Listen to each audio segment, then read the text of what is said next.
피렌체 르네상스의 요람, 그리고 건축의 기적이라고 불리는 대성당. 원래 이제 산타 레파라타라는 이름을 가지고 있었는데 지금 이제 두오모라고 불리죠. 피렌체.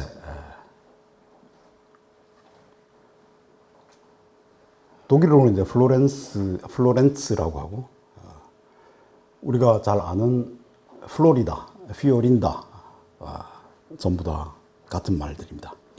휘오레, 플라워, 꽃에서 나오죠. 꽃이 도시인데요. 옛날에 카이사르가 군대를 이끌고 진군하다가 잠시 수경지를 좀 찾아봐라. 부하가 멋진 장소를 찾았습니다. 강물도 흐르고 꽃들이 만발해 있는 그 수경지를 찾았던 부하 이름이 첼린인데요. 우리가 알고 있는 매너리즘 조각가 벤베누토 첼리니 자서전에 보면 그 얘기가 나옵니다. 까마득한 우리 할아버지, 로마 시대 때 그 할아버지가, 그리고 나서 이제 군대 제대한 다음에 자기 일가를 데리고 와서 여기에 정착한 것이 피렌체가 됐다. 피렌체 시민들은 다 우리 할아버지 고환으로부터 DNA를 물려받았다. 뭐 이런 식으로 써놨어요. 자, 피렌체 대성당인데요. 왼쪽에 뾰족하게 올라가 있는 것이 지오토가 설계한 깜파닐레 종탑. 바로 보이네요. 그죠? 그리고 여기 하얀 지붕, 팔각형 세례당. 단테가 세례를 받았던 바티스텔 디 산 조바니입니다.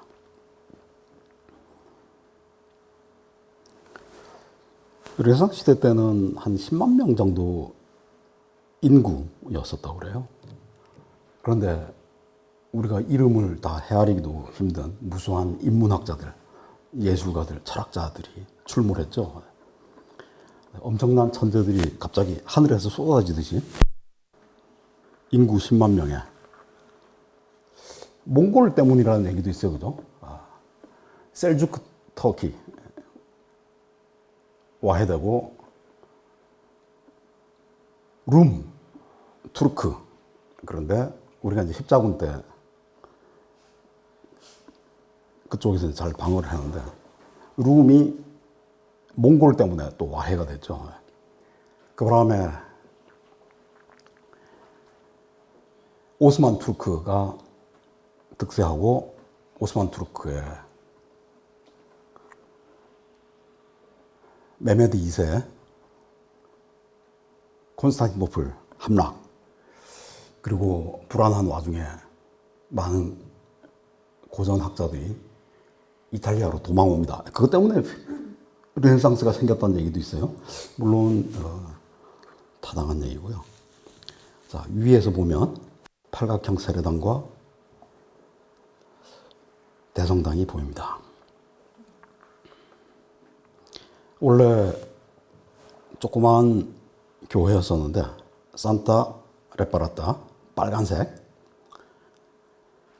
좀 키우자 해서 아르놀포 디 캄비오가 주황색으로 키워놨어요. 몸통은 똑같은데 지금 이제 노란색을 보면 몸통은 똑같죠, 그죠? 근데 앞쪽에 세입 클로버처럼 생긴 게 사이즈가 더 커졌어요. 네, 프란체스코 달렌티의 설계. 그렇지만 지붕이 없었습니다. 지붕이 없었어요. 뚜껑 없이 비 맞으면서 예배를 받다니까요. 그거를 지붕을 얹었습니다. 둥근 지붕을 얹게 이게 레파라타고요. 자, 그래서 지붕 없이 예배를 보는 것을 도대체 누가 얹을 것이냐. 기술적으로 이제 불가능하다는 거. 이건 19세기 정면부고요. 막 짓기 시작한 초기. 이건 이제 19세기 이전의 정면부 파차타의 모습입니다. 이렇게 생겼고요. 자, 여기에 대한 무수한 자료들이 남아있는데, 브루넬레스키라는 건축가이자 조각가가 드디어 뚜껑을 얻는데 성공합니다. 네, 불세출의 천재였었죠. 그리고 묻혔어요. 피렌체 대성당에 묻혔다고 했는데 기록은 있는데 어디 묻혔는지 모르는 거예요. 그러다가 1972년에 지하에 브루넬레스키의 묘지가 발굴이 됐습니다. 지하고요.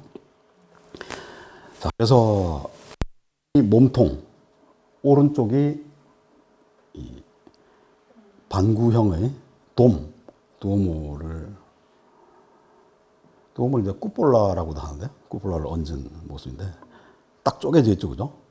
자, 그래서 왼쪽은 고딕, 오른쪽은 르네상스.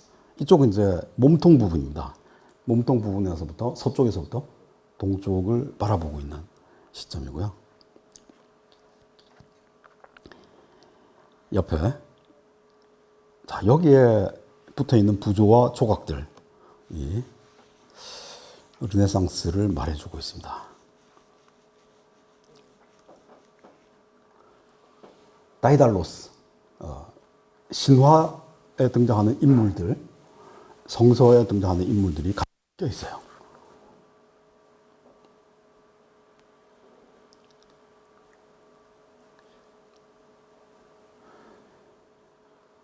PPT에서 이거 움직이는 거 쉬운 거 아닙니다, 이거.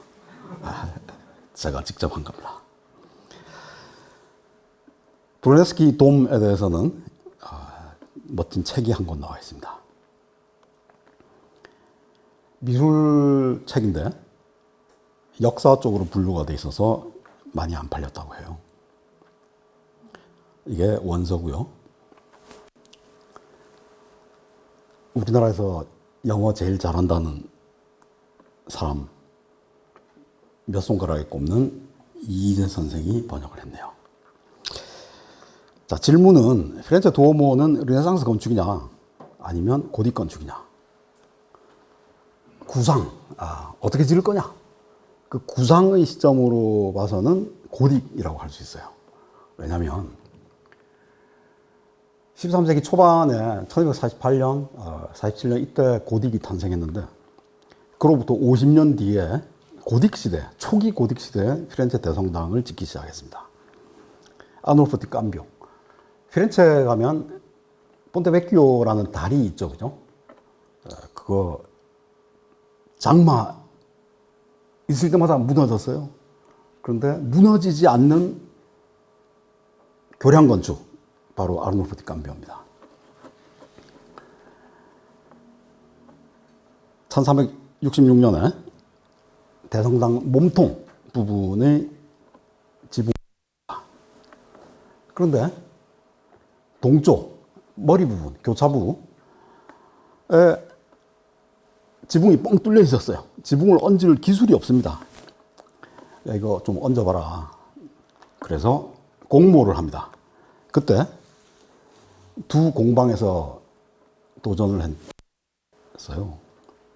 쇼바니 디 라포기니는 고딕 건축 방식대로 공중부벽을 사용한다.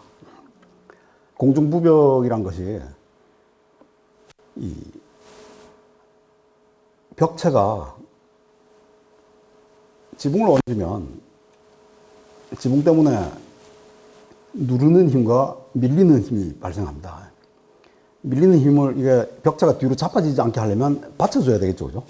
그 받치는 구조물을 부벽이라고 그래요.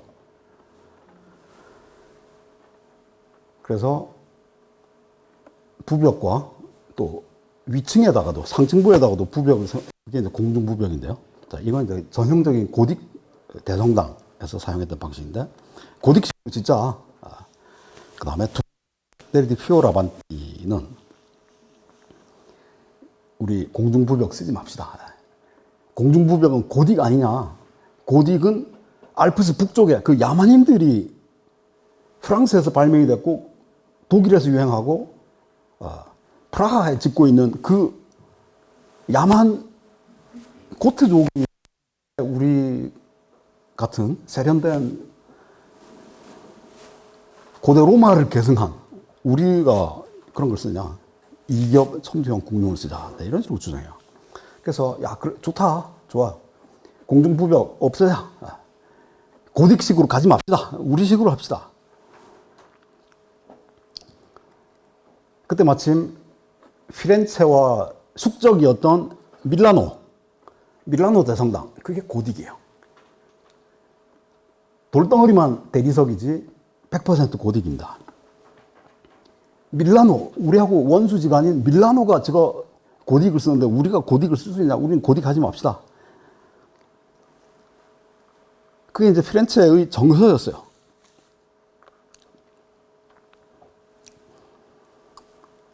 조르조 바사리, 미켈란젤로 제자입니다.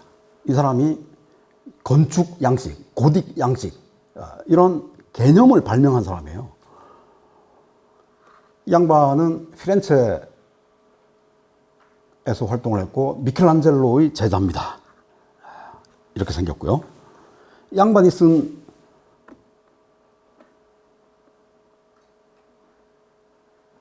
가장 뛰어난 건축가, 조각가, 화가들에 대하여라는 책 내용이 이제 이 책이요.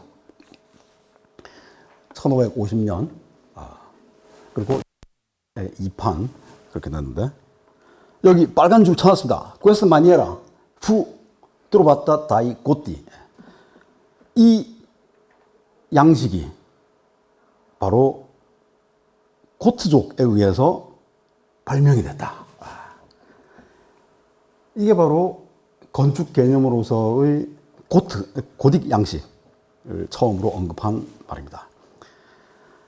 그래서 써놓은 글이 뭐냐면, 제가 그걸 요약을 했는데, 고딕은 기괴하고 야만적이다. 고전 미술, 그리스 로마와 전혀 다른 장식, 전혀 다른 비례다. 돌이나 대리석으로 만든 건축이 아니고 종이장처럼 얇다. 스테인드 글라스니 뭐니 벽체가 얼마나 얇아요. 종이로 만든 거 아니냐. 기둥, 코린토스, 이오니아, 도리스식 이런 우람한 기둥 대신에 여기는 기둥이 아주 대꼬챙이처럼 가늘어요. 가는 다발 기둥들을 갖다 묶어놓은 거예요. 기운이 없어 보인다. 기운이. 고대 그리스와 로마의 아름다운 미술을 잊게 만든다. 도처에 뾰족뾰족한 바늘, 송곳 같은 첨탑을 올리고 아무데나 나뭇잎이 막, 나뭇잎. 건축 비례 과장이 심해서 문이 지붕을 뚫고 올라가는 것 같다. 여러분, 랭스 대성당, 아미엥 대성당, 샤르트, 어떻게 정면에서 보면 정면에 입구가 어떻게 돼 있죠? 앞에 주둥이가 툭 튀어나와 있잖아요. 트럼펫, 주둥이처럼 앞이 툭 튀어나와 있어요. 사람들이 막 어서 오라고 부르는 것 같아요. 그죠? 그 트럼펫처럼 튀어나온 포탈 말이에요. 포탈. 포탈에 뾰족한 상부, 팀판으로 3부 그 포탈이 1층의 경계를 넘어서 2층으로 솟고 있잖아요. 지붕을, 천장을 뚫고 올라가는 것 같다는 거예요. 훌륭한 건축가들이 다 죽어버렸다. 그래서 이런 이상한 건축 양식을 고트인들이 지었다. 뼈대처럼 툭 붉어진 천장의 늑고 공룡은 건축물에 저주를 퍼붓는 거다. 아름다움과 전혀 상관없는 이런 고딕식 더 이상 말하고 싶지도 않다. 이렇게 써놓은 거야. 맨 위에 un'altra specie di lavori che si chiamano tedeschi. 테데스키는 그 독일인들이라는 뜻입니다. 테데스키. 일 테데스코, 이 테데스키. 그 다음에 빨간 줄, questo maniera fu trovata dai Gotti, 고트인들에 의해서 발명이 됐고요. che per aver rovinato, 옛날 이태리 말이야. 이게 사투리입니다. 토스카나, le fabbriche antiche. 안티케라고. 그러니까 옛날에는 조금씩 달라요. 그죠? 다 죽어버렸다. 모르티, 리, 아르키테티, 건축가들 다 죽었다. 벨레 구에레. 전쟁이 일어나가지고, 그러니까 동고트, 서고트 막 맨날 라벤나, 이 전투, 뭐, 테오도리쿠스, 전부 이제 그걸 다 싸잡아가지고 이탈리아 반도에서 일어났던 모든 그리고 주로 이제 동고트인들이 그쪽에 정착을 했죠. 그죠? 거기다가 콘스탄티노플에서 얼마나 또 군대 와서 이제 때려 부쉈습니까? 다 죽어버렸다는 거야. 바사리 이전에도 고딕 개념은 있었습니다. 그렇지만, 개념은 있었지만, 건축 양식을 특정하는 개념으로는 바사리가 처음이에요. 밀라노 대성당입니다. 송곳 같은, 바늘탑 같은 게 첨탑이 뾰족뾰족 서 있고, 곳곳에 그냥 나무 이파리 같은 게 붙어 있고 말이에요. 건축 비례 과정에 있어서 문이, 보셔. 지붕을 뚫고, 천장을 지금 뚫고 올라왔어요. 야.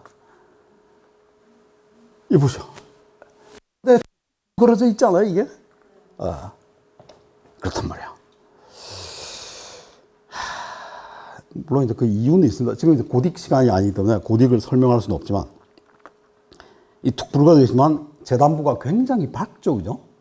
굉장히 밝습니다. 재단부가 밝아요. 예. 앞쪽에 이제 암블라토리움 쪽으로 막 빛이 막 범람하고 있어요. 왜냐하면 이런 식으로 창을 많이 냈기 때문이야.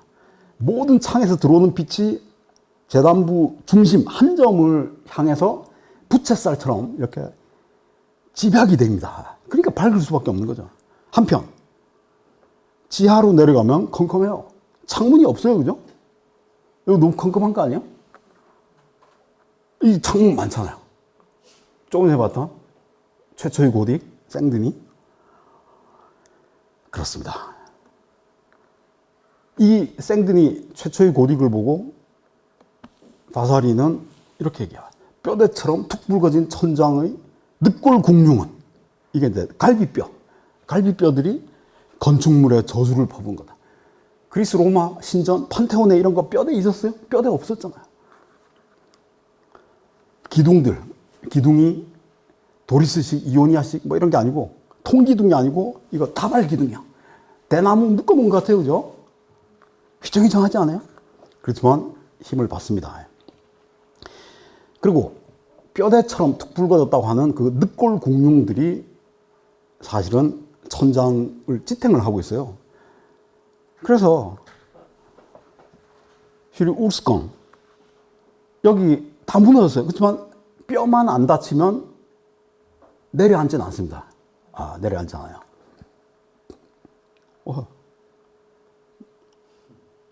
다 내려앉았어요. 이 독일 사람들이 한 거 아닙니다. 프랑스 사람들이 자기 거 다 때려 부순 거예요. 원래 프랑스 대혁명도 그렇지만 성직자들 성직자에 대한 불만 많습니다. 그죠?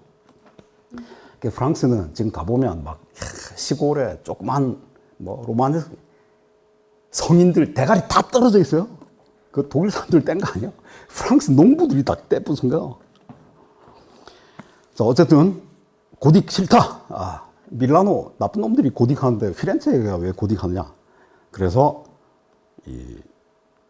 우리는 둥그렇게 갑시다. 네리 디 피오라반티가 맡게 됐죠.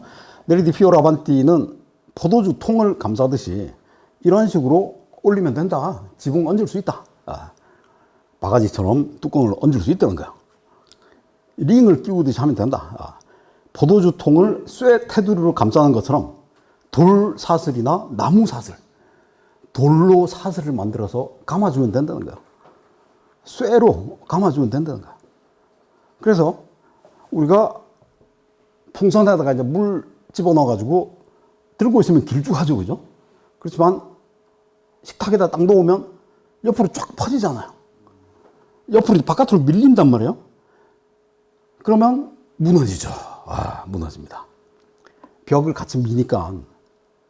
그런데 이걸 이제 쇠 사슬이나 돌 사슬로 포도주통 이런 식으로 감아주면 옆으로 확 퍼지지 않고 형태를 유지한다는 거예요. 그래서 43m로 합시다. 근데 패스트 때문에 자꾸 인구가 줄어들어가지고 세수가 제대로 이제 이게 쓸 돈이 없는 거예요. 연기, 또 연기. 예. 그러다가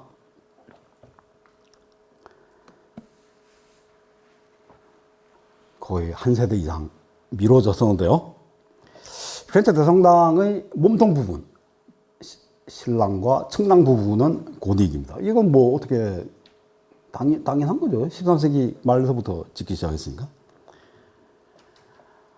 그렇지만 대성당 돔은 네리드 피오라반티가 아이디어를 냈고 포도주 통에다가 이거 삿을 감아서 형태 유지합시다. 이거를 브루넬레스키가 실현을 한 거예요. 이건 대단한 거죠, 그죠? 누가 휴대폰 딱 주면서 야 이거 서로 통화할 수 있대. 이거 한번 만들어보 그런 아이디어 멋있지 않아? 아이디어를 갖는 거하고 그거를 구현하는 거하고는 별개의 문제죠, 그죠? 이걸 구현한 게 브루넬레스키예요. 그래서 팔각형 첨두 아치 형태로 결정하고요. 이건 네리의 아이디어입니다. 그 다음에 안팎 두겹 구조, 두겹 구조로 옮겨. 세 번째 돌사슬과 나무 사슬로 이것도 이제 역시 네리드 피오라반티의 아이디어입니다. 그래서 창의적인 특징이 모두 네리드 피오라반티의 머리에서 나왔습니다. 그렇지만 도움을 실현한 것은 브루넬레스키의 발명품 덕분이었다. 여러 가지 전례 없는 발명품들을 만들어냈어요. 그리고 또 이 건축물에 고대 부활 양식을 실험했습니다. 고딕과는 완전히 달라요. 브루넬레스키 발명은 뭐냐? 첫 번째, 어그쌓기, 오니쌓기 또는 제가 보기에는 둘 다 잘못된 용어고요. 가로, 세로 쌓기를 발명을 했습니다. 바지선을 개량해서 아르노강 건축자재, 기중기, 거중기, 권양기를 개량했습니다. 어떻게 개량했냐면 이걸 이제 도르래를 움직이려면 돌려야 되는 거 아니야. 소를 4마리를 묶어가지고 돌렸다니까요, 그거를. 그래야지 이제 돌덩어리가 위로 올라가는 거 아니에요. 근데 소는 앞으로는 가지만 뒤로는 못 갑니다. 빼기 안 돼, 빼기. 이걸 개량을 한 거예요. 그래서 돌덩어리가 왼쪽으로 가다가 아니야, 잘못해서 오른쪽으로 다시 가. 이거 이제 그럼 소를 묶어놓은 걸 풀어가지고 돌린 다음에 그 다음에 새로 묶어야 되잖아요. 이러면 안전사고의 위험도 있고 시간도 늘어지고 이거를 해결을 해버렸습니다. 철컥철컥 하면 벌써 방향 전환이라는 거예요. 방향 전환 장치를 발명하는 거예요. 그 다음에 기어박스 발명. 베어링을 발명했어요. 회전축 교환도. 랜턴 설계. 란테르나. 자, 이 모든 발명 중에 가장 큰 발명은 벽돌 쌓기입니다. 외벽의 벽돌 가로세로 쌓기. 가로세로 쌓기가 뭐냐? 이거를 우리가 이제 청어 가시처럼 생겼다고 해서 오푸스 스피카툼, 스피아틱 배쉬, 생선뼈 또는 현장에서 이제 헤링본이라고 많이 하죠, 그죠? 헤링본이요. 제 생각에는 가로세로 쌓기, 지그재그 쌓기, 기역자 쌓기 이렇게 용어를 바꿔야 될 것 같습니다. 이런 쌓기고요. 이게 뭐가 혁신적이냐? 이거 로마 시대에 있던 거 아니야? 맞아요. 그렇지만 혁신입니다. 외벽 부분이고요. 가로세로 쌓기를 한번 실험해 본 거고요. 자, 그런데 기원 후 2세기 초 트라이누스 광장에 트라이누스 마켓 그 바닥을 이런 헤링본으로 쌓아놨어요. 서기 2세기란 말이야. 아니 고대에 있었는데 이게 뭐 브루넬레스키냐? 이것도 시에나 거기 이제 말 경주하는 시에나 푸블리코 광장 시청 광장이죠, 그죠? 앞에 장식판, 이것도 역시 헤링본이라면 헤링본. 이거는 벽면 장식인데 벽면 장식도 역시 헤링본이에요. 그러면 브룰레스키의 이 가로세로 쌓기하고 이 벽체 헤링본, 바닥 헤링본 이하고 도대체 뭐가 다르냐? 다릅니다. 고대의 헤링본은 장식 목적이에요. 바닥 벽돌. 브룰레스키는 돔의 암벽 천장에 적용한 거예요. 가로면에 깐 것도 아니고 세로면에 붙인 것도 아니에요. 암벽 천장은 바가지 안쪽 기울어져 있잖아요. 여기에다가 헤링본을 적용한 거예요. 아니 이렇게 하다 보면 이게 확 쏟아지지 않나요? 안 쏟아집니다. 쏟아질 것 같은데? 안 쏟아진단 말이야.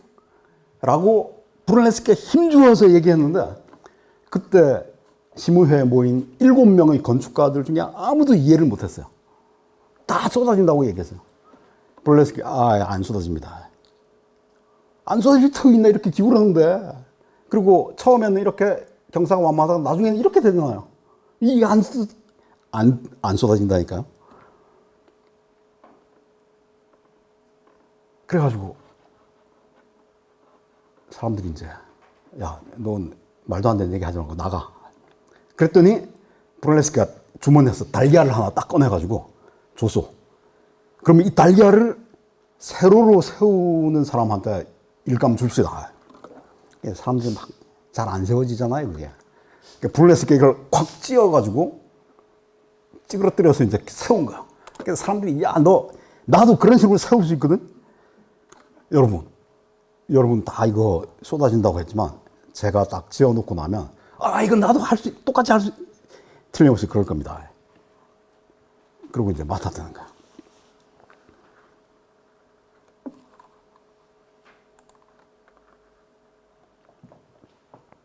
수평수직 벽돌, 가로세로 벽돌은 구조물 안에서 기울어진 암벽 천장 안에서 제각기 받치는 힘과 누르는 힘으로 작용하며 한 장 한 장의 벽돌이 고딕 건축 외부의 공중부벽의 기능을 대신합니다. 자, 아까 헬레니 시대의 어그쌓기, 오니쌓기, 우리가 이제 아까 그 로스킨 이희재 선생 번역 있잖아요. 그 책에도 자꾸 이제 오니쌓기, 어그쌓기. 아닙니다. 이 어그쌓기, 오니쌓기 이거예요. 저게 헬레니즘 발명이에요. 가로세로 쌓기는 전혀 다른 거예요. 암벽이 떨어졌을 때 내부 구조가 드러났습니다. 돔 자체에는 공중부벽이 없습니다. 그렇지만 환상벽 아래 바깥쪽에 조그만 이 부벽들이 보이죠, 그죠? 공중부벽들이 있습니다. 공중부벽, 이건 이제 얼른 지나갈게요. 사다바리아 헤알 도사르. 여기 보면 부벽 보이십니까? 부벽 있죠, 그죠? 이게 부벽이에요. 활처럼 생긴 게 부벽입니다. 부벽과 공중부벽의 모티프는 로만스크 시대 또는 후기 고대에 있습니다. 6세기에 라벤나 산비탈레. 보셔. 이거 공중부벽 아니에요? 고딕의 발명이 아닙니다. 장미창도 고딕의 발명이 아니에요. 우리가 고딕의 3대 요소 다 고딕 이전에 다 있었습니다. 그러다가 벽체가 틈이 서서히 벌어지기 시작합니다. 샤르트르고요. 그 다음에 재단부까지. 재단부의 전개는 프랑스에서 특히 초기에 어마어마하게 발달을 했었죠. 그죠? 자, 부벽들, 공중부벽 형태를 갖추기 시작하고요.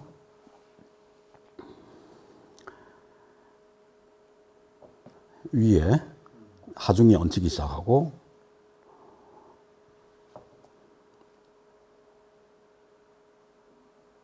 그렇습니다.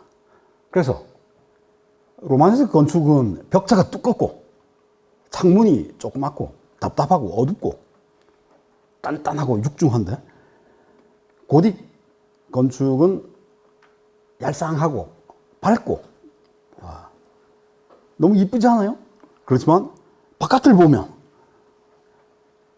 벽체를 바깥으로 공중부벽으로 다 밖으로 빼낸 거예요. 돈 더 많이 듭니다. 더 힘들어요. 사고도 더 많이 나고. 대신 빛이 많이, 그러니까 천상의 예루살렘, 묵시록에 나오는 청옥과 홍옥과 뭐 자수정과 에메랄드 막 보석으로 지은 예루살렘 성전이 있잖아요. 저 위에 있던 거를 지상에 끌고 내려온 게 바로 고딕의 이념입니다. 빛의 메타피직. 이뻐요. 밖에서 보면 흉측합니다. 이게 막 무너지려고 그래요. 그죠? 지금 막 보강장치 나왔습니다. 밖에도 막 얽어놨고요. 보베 생피에르. 너무 높이 지다가 이제 무너졌어요. 새로 지으면서 돈 떨어져가지고 몸통은 건축을 포기하고 머리통만 있어요. 보시오. 머리통밖에 없잖아요. 몸이 없어요. 몸이. 한번 무너지고 새로 짓느라고 돈 떨었어요. 자, 그러면 피렌체 대성당의 돔, 뚜껑은 어떤 식으로 구성이 되느냐? 이중 지붕입니다. 바깥벽은 순 껍데기예요. 아주 얇습니다.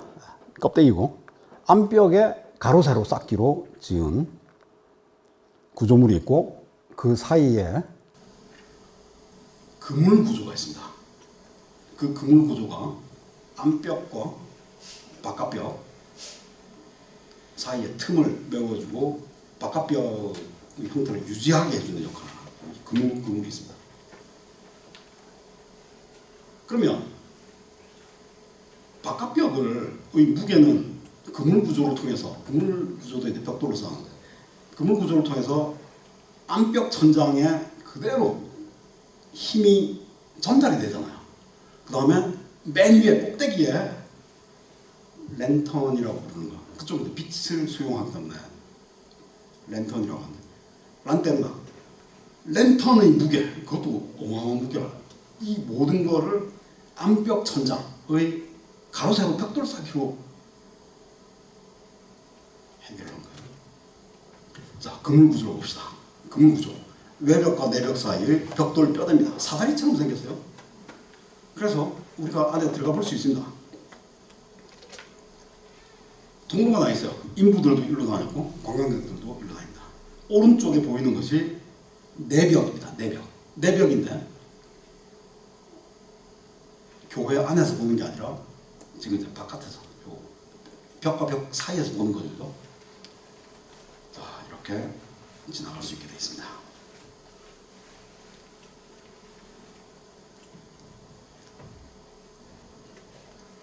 그래서 내벽이 두껍고요. 여기 이제 가로세로 섞이고요. 외벽은 아주 얇죠. 그리고 그 중간에 그물 구조가 있는데 이 그물 구조가 사다리처럼 생겼습니다. 자, 그물 구조를 봤고요. 여기 그물이 보이네요. 그죠? 여기 그물이에요. 사다리, 그물 구조. 여기 외벽이고요. 그 다음에 안쪽이 내벽입니다. 내벽 쌓기. 자, 이렇게 쌓아 올라가다 보면 이 벽돌 막 떨어지네요. 맞아요. 쭉 미끄러집니다. 안 미끄러진다면서요? 미끄러져요. 당연히. 기우니까 미끄러지죠. 이게 아까 로스킹이 쓴 이희재 선생이 번역한 블레스키 동 그 책인데요. 이런 식으로 이제 써놨어요. 엉터리입니다. 이거 거짓말이야. 로스킹 바사리상도 받고 엄청난 베스트셀러예요. 근데 이 양반인데 뭐 이것도 쓰고 저것도 쓰고 미술사를 전공한 사람은 아니고 역사 쪽인데 개뿔도 모르면서 이런 걸 써놓은 거야. 이 책의 거의 3분의 1 정도가 이제 거짓말인데 대표적인 게 이 내용입니다. 요게 바로 브롤레스키의 가장 기묘한 비밀인데요. 이 양반은 이해를 못한 거예요. 이 지구상에 이 문제를 제대로 이해하는 사람 별로 없습니다. 자, 필리포는 벽돌을 어긋나게 어긋쌓기. 아까 어긋쌓기 잘못된 거죠. 가로 세로 쌓기가. 이걸 줄이려고 했다. 그래서 돌출한 수직 벽돌을 이 거물못 역할을 했는데, 이 수직 벽돌들이 수평 벽돌들이 제자리를 지킬 수 있도록 도왔다. 수직이 수평을 미끄러지지 않게 붙잡고 있었다는 거야. 거물못 역할. 이게 우리가 클램프 목공할 때 이렇게 나무 꽉 조여주는 그 클램프 있잖아요. 수직 벽돌이 수평 벽돌의 클램프 역할을 했다는 거예요. 그래서 수직 벽돌은 90cm 간격으로 수평 벽돌층을 끊었는데, 이 수평 구간에 벽돌이 5개 들어요. 그러니까 벽돌을 가로로, 지금 이제 가로로 올라갈수록 이렇게 기울어지겠죠. 그죠? 올라갈수록 여기 가로 벽돌입니다. 하나, 2개, 3개, 4개, 5개. 이게 수평이에요. 앞에서 볼 때는 수평이지만 이 기울을 수도 있어요. 그죠? 그 다음에 양 끝에, 왼쪽 끝, 오른쪽 끝에 수직 벽돌을 붙였는데, 다섯 개의 벽돌은 왼쪽 오른쪽 끝에 수직 벽돌 2개가 일종의 클램프 역할을 해요. 꽉 조여주는 역할을 해서 이게 미끄러지지 않고 제자리를 지킬 수 있었다. 이거 아니야. 5개의 수평 벽돌이 왼쪽 오른쪽 수직 벽돌 2개 덕분에 꽉 조여져서 미끄러지지 않고 제자리를 한다. 양옆에서 비롯되는 압력에 의해 제자리를 지킨다는 거예요. 지금 한번 생각해보세요. 몰타를 말이에요. 몰타를 쫙 바르고 벽돌 5개 얹었어요. 이렇게 5개 얹고, 그 다음에 양 끝에다가 수직으로 2개 세웠어요. 근데 이게 조여줍니까? 이게? 수평 벽돌 사이사이에도 몰타를 집어넣었을 거 아니야. 밑에도 있고 위에도 있고. 근데 옆에 세워준다고 해서 이걸 꽉 물어줘요?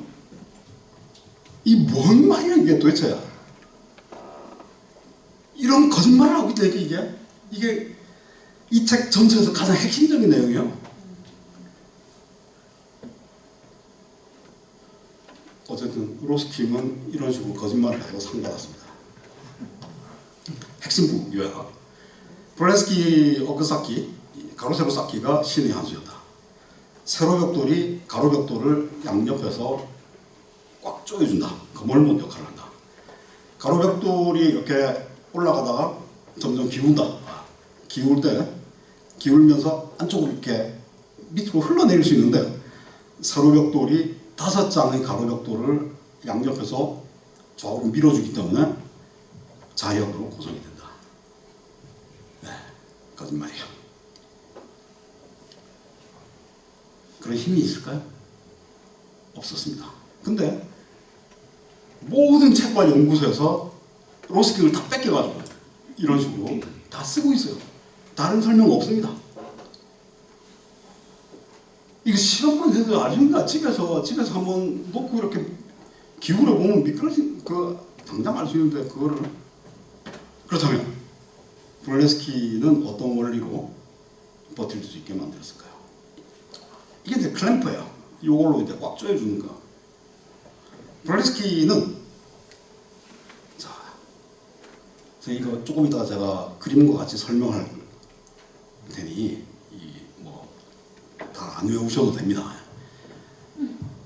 내벽, 지금 이제 하중을 받는 내벽을 얘기한 거죠. 바깥벽은 소용없는 거고 그물 구조도 소용없는 거예요. 내벽이 핵심이에요. 지금 내벽을 이렇게 쭉쭉쭉쭉 쌓아 올라가는데, 이렇게 쌓아 올라가잖아요. 쌓아 올라갈 때 이 부분이 위쪽 단면입니다. 상단면. 이 부분이 상단면이야. 자, 제가 이제 지금 쌓아 올라간단 말이야. 위에 인부가 쌓아 올라가.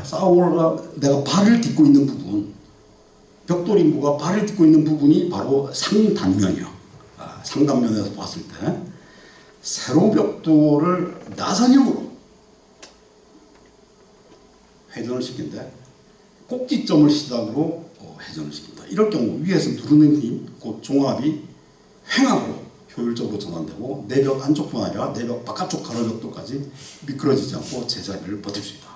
카메라 조리개의 형태를 떠올리면 된다. 가로벽돌의 형태를 다양하게 주문해서 써야겠다. 자, 벽돌이 다 똑같은 형태 아닙니다. 20가지가 넘어요. 마른 벽돌의 가로벽돌들은 결과적으로 아치 구조를 눕힌 것처럼 아래로 미끄러지지 않게 된다. 우리가 이제 수로교 같은 거 보면 아치 있잖아요. 그죠? 아치가 수직으로 서 있습니다. 아치가 수직으로 서 있어요. 근데 이 아치를 이렇게 눕힌다고 해서 무너질까요? 눕힌 것과 같이 미끄러지지 않게 된다. 많은 연구자들은 프레스코가 떨어져 나간 내벽의 안쪽 벽돌 쌓기와 돔 내부 통로에서 관찰되는 외벽의 안쪽면 벽돌 쌓기에서 밖에서만 보이는 바깥으로 드러난 껍데기만 봤기 때문에 이 부분을 놓치고 있어요. 그래서 세로벽돌이 가로벽돌을 양쪽으로 붙잡아주는 바람에 안 미끄러진다는 허술을 하고 있다. 전체 25,000톤 가량의 지붕에서 가장 큰 하중을 받아가는 돔의 안쪽 벽, 이 내벽이 몰타를 묶기 전에 스스로 지탱할 수 있는 것은 내벽의 안쪽 직경. 그러니까 내벽이 상당히 두꺼웠잖아요.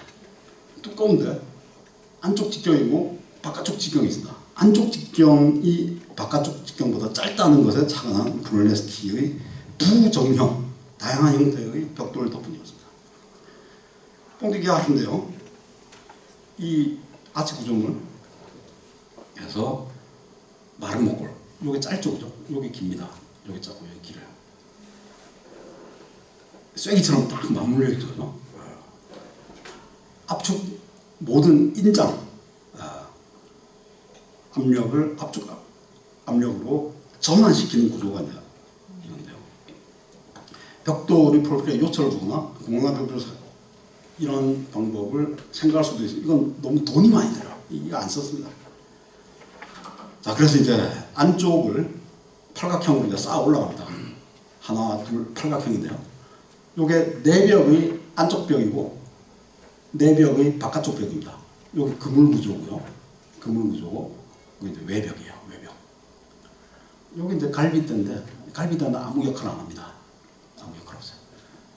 자, 그런데 여기서는 어떤 식으로 했습니까? 세로벽돌이 있고 가로벽돌 5장, 세로벽돌, 가로벽돌 5장 이렇게 세로벽돌을 중간중간에 배치하는 것만으로 이게 미끄러지지 않았다. 물론 요 직경보다 중심에서 요 직경보다 바깥쪽 직경이 더 길기 때문에 요 길이보다 요 길이가 더 길죠, 그죠? 그렇기 때문에 이게 약간 마름모꼴로 형성이 됩니다. 그건 사실이에요. 그렇지만 그것만으로는 부족한 거예요. 그것만으로 안 미끄러질 수는 없습니다. 미끄러지지 않으려면 회오리 구조가 필요한데요. 자, 이게 그러니까 이 여기 여러 가지 다양한 벽돌 형태를 떴던 틀이고요.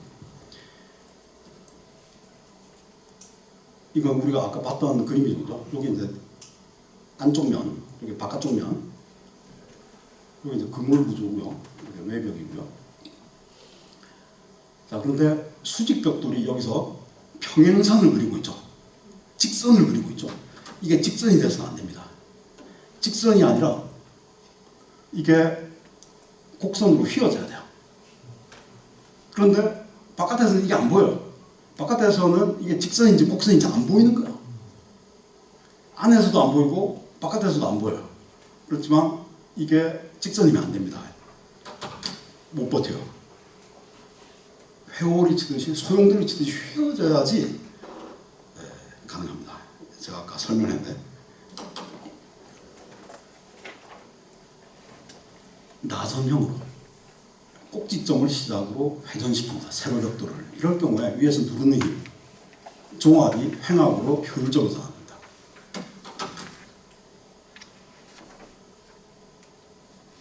이렇게 짰다는 거예요. 이렇게. 이 구조예요. 안에서는 안 보여요. 물론 밖에서도 안 보이고요.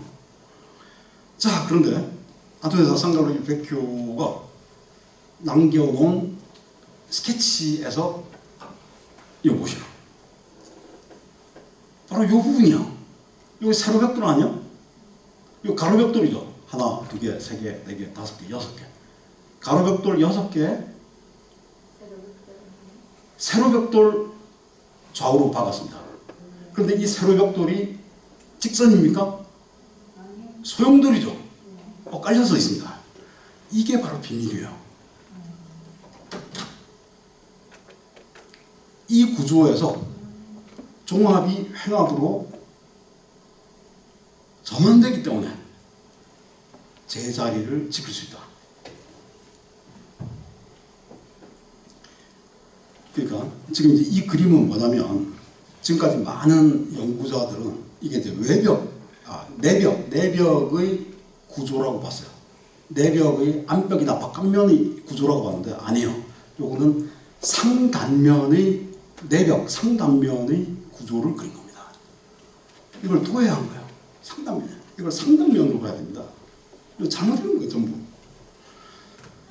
작업자들은 세로벽돌을 먼저 세워서 기준을 갖고 가로벽돌을 채워갔을 것이다. 자, 그런데 2012년 11월에 피렌체 두오모 바로 동쪽 길 건너에 있는 두오모 박물관, 오프레델 두오모 확장 공사 중에 엄청난 발견이 이루어졌어요. 지금 확장 공사하고 있어요. 근데 갑자기 땅이 꺼지면서 이게 나와요. 이게 뭐예요 도대체? 프란스키가 위원회 가가지고 열심히 설명했어. 이거 오프 스피나 이 가로 세로 쌓기를 하면 수평 수직 가능하지만 기운 격차도 버틴다라고 얘기하니까 사람들이 다 안 된다고 그랬잖아요. 그게 달걀 깨고 그런 거 아니야. 그런데 아이고 답답해. 내가 한번 만들어 볼 테니까 보시오. 라고 두오모 바로 앞에 10m 앞에서 땅을 파고 이걸 만든 거야. 이거를 이게 브라네스키가 사람들 보여줘. 보세요. 안 무너지다 라고 보여줬던 사례가 2012년 11월에 발굴공사 중에 이게 나온 거예요. 이거는 기록에는 없습니다. 기록에는 없고 오직 실물만 존재하는 거예요. 브라네스키 가로세로 쌓기. 아무 쓸모도 없는 빈 그 구조물을 조그맣게 쌓아보는 거예요. 브라네스키가.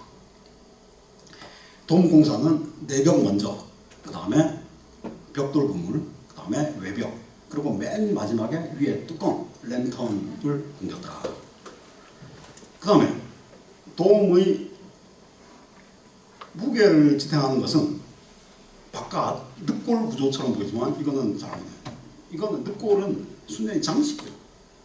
우리가 멀리서 보면 야, 머리 위에 왕관을 쓰고 있는 것 같은데 저 무게를 저 허연 뼈 말이에요. 뼈 갈비뼈. 이거 얘가 이거 받치는 거 아니야? 당연히 그렇게 아니에요. 저거는 장식입니다. 기능적으로 아무것도 아니에요. 아까 우리가 봤던 생드니에서는 이 늑골 구조가 실제로 하중을 받칩니다. 텐트 철사처럼 받치고 있어요. 그렇지만 피렌체 두오모의 경우에는 바깥의 늑골이 아무 역할도 안 합니다. 오히려 부담만 실어주고 있어요. 힘을 받쳐주기는커녕. 랜턴도 이 부분이 모두 받쳐. 이 누수도 없어요. 지금까지 피 한 번만 안 샜습니다. 고딕에서는 갈비대가 텐트의 철심 기능을 합니다. 피렌체 대성당에서는 늑골이 무늬 장식이요. 자, 랜턴 지상 91m에서부터 시작이 되는데요.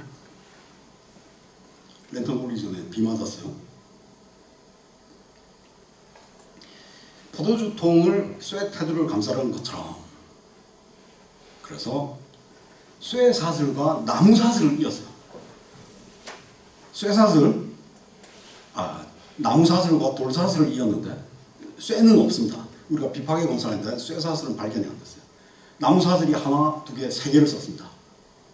그 다음에 요게 이제 돌 사슬이 회색이고요. 요게 이제 나무 사슬이에요. 나무 사슬 하나. 지금 막 노출되어 있습니다. 이것도 노출되어 있어요. 그리고 마지막 돌사슬은 랜턴의 하부 구조로 이 돔과는 상관없었는데 마지막에 이제 만든 거예요. 그래서 3개, 1개. 자, 이렇게 진행이 되는데요. 돌사슬을 어떻게 깔았냐? 이렇게 깔았습니다. 이게 돌사슬이에요. 레일처럼 보이죠, 그죠? 기차 레일처럼 보여요. 이 가로, 세로, 이거 침목처럼 보이네요, 침목. 이것이 포도주통을 감싸주는 쇠 테두리 같은 역할을 해요. 그리고 나무 사슬이 보이고요. 위에 돌사슬. 그렇지만 두 번째, 세 번째 돌사슬은 밖으로 노출되지 않습니다. 첫 번째 돌사슬은 밖으로 요 혹처럼 튀어나온 게 세로 침목의 바깥으로 돌출한 부분이에요.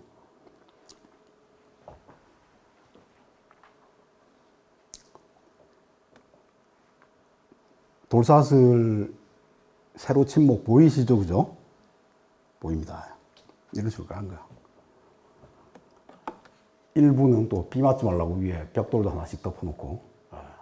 이건 뭐냐? 이건 이제 작업 비계 고정장치입니다. 요게 철도 침목이야. 나무 사슬은 우리가 육안으로 확인을 할 수 있고요. 위에 거중기를 얹어가지고 석재를 올렸는데 이거를 레오나르도 다빈치가 도제 시절에 이걸 보고 스케치를 그대로 남겨놨어요. 그래서 그거를 그대로 복원을 해서 빈치 마을에 있는 할아버지 꽃간 거기에 4층에다가 그대로 재현해가지고 만들어 놓은 게 있습니다. 만들어 놨어요. 레오나르도 발명품 아닙니다. 스케치는 레오나르도 맞아요. 그렇지만 브룰레스키 발명을 레오나르도가 보고 해놓은 거예요. 대부분이 그래요. 레오나르도 스케치 중에 엔지니어링에 관한 대부분의 발명품들이 브룰레스키의 발명이에요. 자, 브룰레스키는 네리 아이디어, 포도주통을 감싸는 아이디어를 실현을 했는데 어그사키, 바지선 계량 이런 걸 했다는 거예요. 베어링, 레오나르도 다빈치 스케치입니다. 브룰레스키 발명이에요. 회전축 교환 장치. 이런 식으로 한 거야. 그래서 이런 구조와 이 구조가 이제 서로 맞물리면서 시계 방향으로 돌아가던 놈이 이쪽은 이제 시계 반대 방향으로 돌아가요. 오른쪽을 붙이냐, 왼쪽을 붙이냐. 요걸 레바를 가지고 이쪽을 붙이면 오른쪽으로 돌아가고, 이쪽을 붙이면, 이거 이제 감았다가 풀었다. 요 레바만 까딱까딱 하면 이쪽이 붙기도 하고, 이쪽이 붙기도 하고 하면서 올릴 수도 있고 내릴 수도 있어요. 소를, 네 마리를 풀고, 끌고, 그 필요 없습니다. 레바만 까딱까딱 하면 되는 거예요. 기어박스.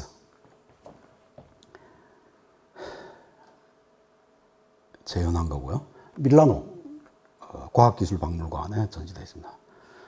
자, 그래서 이 시대의 발명이, 르네상스의 발명이 사실 풍차, 재분소, 휘스트밀 기어 똑같죠, 그죠?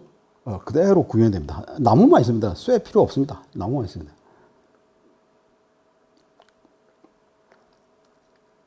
이게 레오나르도 다빈치 할아버지 그 창고 박물관에 있는.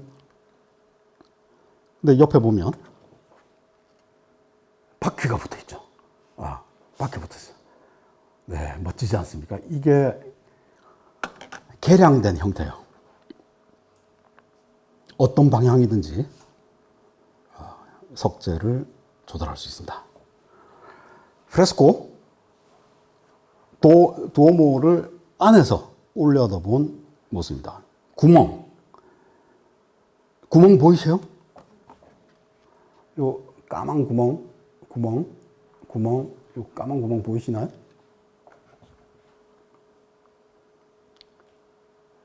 습도 조절, 구멍 보이죠, 그죠?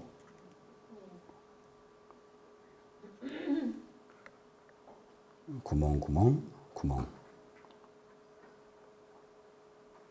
여기도 있고요. 구멍이요.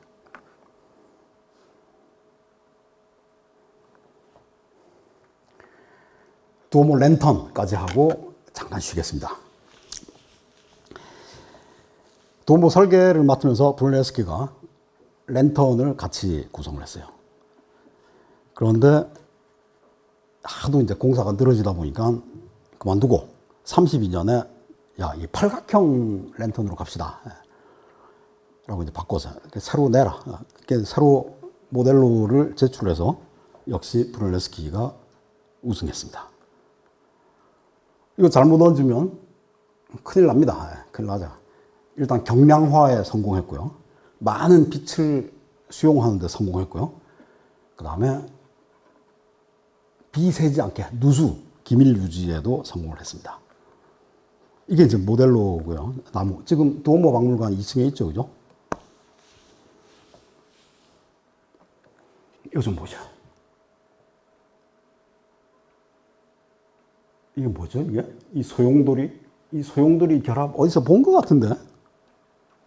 여기서 봤네요, 그죠? 여기서? 이거 아니요. 알베르티의 산타마리아 노벨라.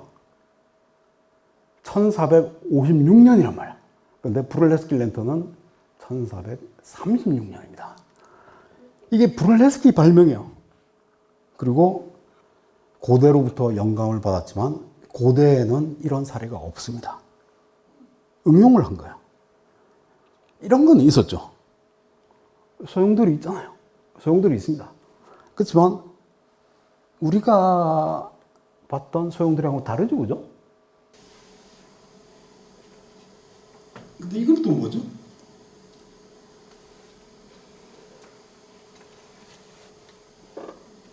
그렇습니다. 안으로 말리는 두 개의 소용돌이를 하나 집어넣었어요, 그죠? 요거는 여기서 온 거예요. 그렇지만 이걸 하나 다시 뺐습니다. 이게 바로 브룰레스키 독창성이고, 이 모티프는 여러분들이 모든 바로크 교회 외부 장식이나 랜턴 장식에서 무수히 반복되는 것을 확인할 수 있습니다. 이거 없으면 바로크 없을 뻔했어요. 하부 직경을 줄여서 경량화를 했고요. 꼭대기에 청동구를 얹었는데 이것이 바로 어린 레오나르도와 그의 스승 베로키오의 작품입니다. 노란 게 베로키오와 레오나르도예요. 이 뚜껑이 열립니다. 이 뚜껑 열렸어요. 근데 이게 벼락 맞아서 1601년에 한번 땅에 떨어졌어요. 그래서 지금 새로 올린 거예요. 여기 사다리 있습니다, 속에. 그래서 벼락 맞아서 떨어졌을 때 이 떨어진 자국 이거 표시해 놨어요. 여기 하얀 점 보이시죠, 그죠? 이게 이 점이에요. 자, 브룰레스키가 1446년에 사망하는 바람에 완공은 보지 못했고요. 후임이 72년에 완공했다 합니다. 그 다음에 당대의 수학자 토스카넬리. 우리가 브룰레스키 전기를 보면 브룰레스키 이제 원근법, 다음 시간에 이제 원근법인데요. 원근법과 수학. 그래서 수학자 토스카넬리와 논쟁을 해서 결코 지지 않았다고 합니다. 당대 최고의 수학자가 토스카넬리예요. 양반이 지상 90m 랜턴에다가 청동판을 깔고 청동으로 이제 바늘귀를 만들어요. 바늘귀. 그래서 이걸 이제 해시계로 만든 거예요. 그 당시 유럽에서 지상으로부터 가장 높은 지점이 바로 이 랜턴이었어요. 랜턴이고요. 창문. 원래는 이제 랜턴이 채광뿐만 아니라 통기 역할도 해야 되는데 이건 이제 통기가 안 되는 거죠. 조그만 건축물에서는 이제 통기도 됩니다. 이건 안 하는 게 나을 것 같아요. 랜턴 타워. 브루네스키 랜턴은 르네상스의 발명이에요. 그러니까 돔 꼭대기에서 빛이 들어온다는 거. 빛을 이제 판테온 같은 경우는 구멍을 뻥 뚫었잖아요. 직경 12m. 그래서 막 비도 쏟아지고 그러지 않았어요? 근데 이거는 비는 쏟아지지 마라. 여기 지중해성 기후가 겨울에 비 무지막지하게 온다. 겨울에. 여름에는 또 막 안 오고. 르네상스 이전에 로마네스크 건축 중에서 노르만 양식. 우리가 이제 정복왕 윌리엄, 헤이스팅스 전투. 그래서 노르만이 영구로 건너왔을 때 노르만 양식이 노르만 시대, 노르만 고딕 이런 것들이 생기는데요. 노르만 양식의 노르망디 로마네스크 건축 중에서 깡에 있는 생떼띠엔 교회. 생떼띠엔 교회가 최초의 랜턴 타워예요. 타워 안에 랜턴이 들어가 있는 거예요. 꼭대기가 아니고 허리에, 중간에 해요. 그런데 고딕 대성당에서는 교차부가 완전히 깜깜하게 막혀버려요. 그런데 사라진 교회 건축의 중앙 천장에 브루네스키가 새로운 채광부를 부활시켰는데 이거는 이 랜턴 타워 형식이 아니고 판테온하고 비슷한데 판테온 위에다가 올린 거야. 구멍 위에다가 랜턴을 올린 거죠. 그죠? 이게 피렌체 대성당 롬의 랜턴입니다. 그리고 이거를 또 무수한 건축가들이 따라했어요. 미켈란젤로의 로마 성 베드로 대성당 랜턴. 역시 브루네스키의 피렌체 두오모를 그대로 뺏긴 거예요. 자, 보시오. 이게 깡에 있는 생떼띠엔입니다. 성 세바스찬 교회인데요. 이거 막혔죠? 그렇지만 여기 뚫려야 돼, 여기. 여기서 빛이 쏟아져 들어오는 거야. 이게 교차부인데. 교차부란 게 교회를 이제 위에서 보면 가로대와 세로대가 있잖아요. 근데 교차하는 부분, 중심이야, 중심. 딱 중심입니다. 그 교차부 천장에 빛이 막 쏟아져. 고딕은 이게 꽉 막혔단 말이야. 로마네스크인데, 노르망디의 로마네스크. 그리고 이게 영국으로 건너가가지고, 유일하게 모든 고딕 중에서 영국 고딕, 영국 고딕에서만 이 교차부 채광부가, 랜턴 타워가 들어가죠. 그죠? 그 영국 고딕의 특징이야. 보시오. 일로 빛이 들어간단 말이야. 이게 교차부예요. 빨간 게. 이 빛이 들어가요. 빛이 들어가요. 다 노르만 양식. 딱 들어오면, 저 노르만이잖아. 교차부 위에 환해? 노르만이야. 이건 뭐야? 파리 노틀담. 교차부, 가로, 세로. 요게 이제 세로고, 요게 가로인데요. 이게 장미창, 북쪽, 남쪽 장미창이죠. 그죠? 근데 교차부 중앙에 옆에서도 안 들어오고 가운데서 다 막혔네요. 이게 고딕이요. 아미엥, 노틀담 역시 교차부 옆에도 없고 중앙에도 없고 없습니다. 그냥 안 들어오게 생겼, 빛이 없게 생겼어요. 그죠? 옆으로 다 들어오고요. 보베, 생피에르 여기 다 막혔어요. 깜깜해요. 쾰른 대성당, 교차부 다 막혔습니다. 이건 캔터베리, 이게 교차부인데요. 중앙은 막혔지만 이 랜턴 타워, 이를 막 빛이 막 들어오네요. 이건 뭐야?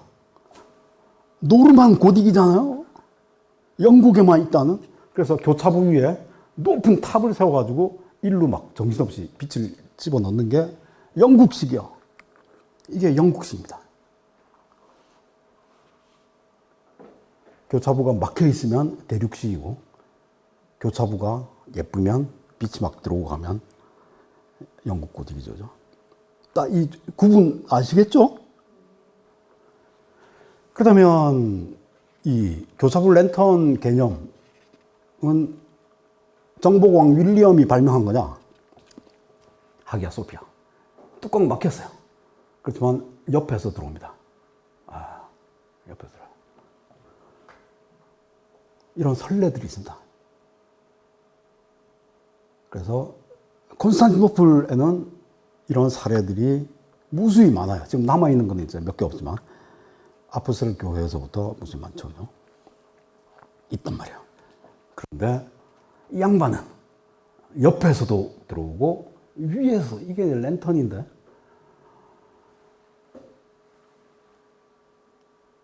옆에서 들어오고 위에서 들어오나. 로마 성 베드로대 성당 옆에서 들어오고 위에서 들어온다. 이게 뭐야? 브를레스키를 그대로 뺏겨 쓴 거 아니야? 팔각형이 원형으로 바뀌었다는 것밖에 달라진 점이 없어요. 사이즈만 좀 다르고. 도쿄의 마르노우치 역사 북쪽 출구가 도움인데 지붕 암벽은 로마 판테온 신전을 모티브로 하고 있다. 많은 가이드북에 실려 있는데요. 이게 사실인가? 이게 도쿄란 말이야. 도쿄.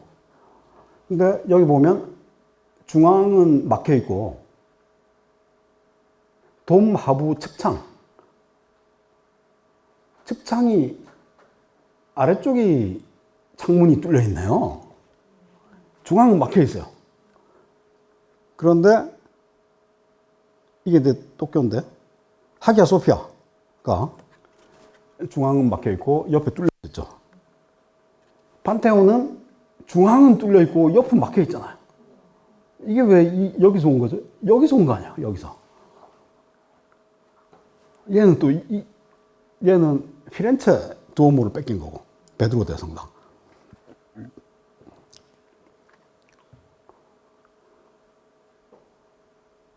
도쿄는 하기야 소피아를 뺏긴 거예요. 이 무작정 믿으면 안 됩니다. 수학자 토스카넬리. 아까 이제 바늘귀, 청동판으로 바늘귀를 심었다. 이게 랜턴인데요. 여기 바늘귀 보이시나요? 여기 바늘귀예요. 바늘귀, 파란 화살표, 바늘. 이게 토스카넬리가 심어놓은 걸 지금까지 그대로 박아놨어요. 그리고 우리가 요 위에다가 이제 까만 천을 씌우고 요거만 남겨놓는단 말이에요. 그럼 여기 이제 깜깜해지겠죠? 여기로 이제 빛이 들어가는 거예요. 빛이 들어갑니다. 이 빛이 바닥에 떨어져요. 이게 이제 두오모 바닥에 선을 하나 황동으로 금속 자를 하나 박아놨는데 저게 주문 동지하지. 예. 그 다음에 이게 바로 메리디안 좌우선입니다. 박아놨고요. 좌우선.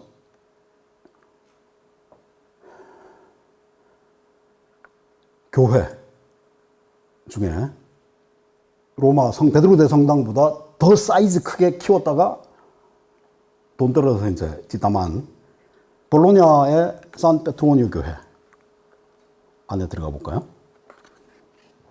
천장에 이 구멍 뚫린 거 보이시죠? 이 구멍을 뚫어놨어요. 이 구멍을 통해서 빛이 들어옵니다. 그리고 바닥에 아까 피렌체 두오모 그리고 산타 마리아 노벨라에도 또 선 있어요, 그죠? 그거 나왔습니다. 좌우선 교회 지금도 있어요. 그대로 있습니다. 피렌체 산타 마리아 노벨라에도 박혀 있고요. 로마 산타 마리아 델리 안젤리 데이 마르티리 들어가면 있습니다. 여러분 잘 안 보이시죠? 여기 하얀 구멍 뚫린 거 보이셔요? 아. 구멍 뚫어놨습니다. 뚫었어. 그레고리우스 13세. 양반이 그레고리우스력, 율리우스력 그만 씁시다. 앞으로 그레고리우스력으로 갑시다. 그 양반이 바로 그레고리우스요. 13세인데. 지금도 이제 동방교회, 이 그리스 정교회 뭐 이런 데서는 율리우스력을 쓰죠. 그죠? 그래서 부활절도 다르고 이제 다 달라요. 베드로대 성당에 있는 그레고리우스 교황 13세, 이게 바로 이제 그레고리우스력 선포 장면. 양반이 평생에 제일 잘한 일이 이거예요. 카데나 데 메디치, 뭐 학살, 바르톨로메오 학살, 그런 거 이제 다 창피하니까 지우고, 그레고리우스력 도입 기념.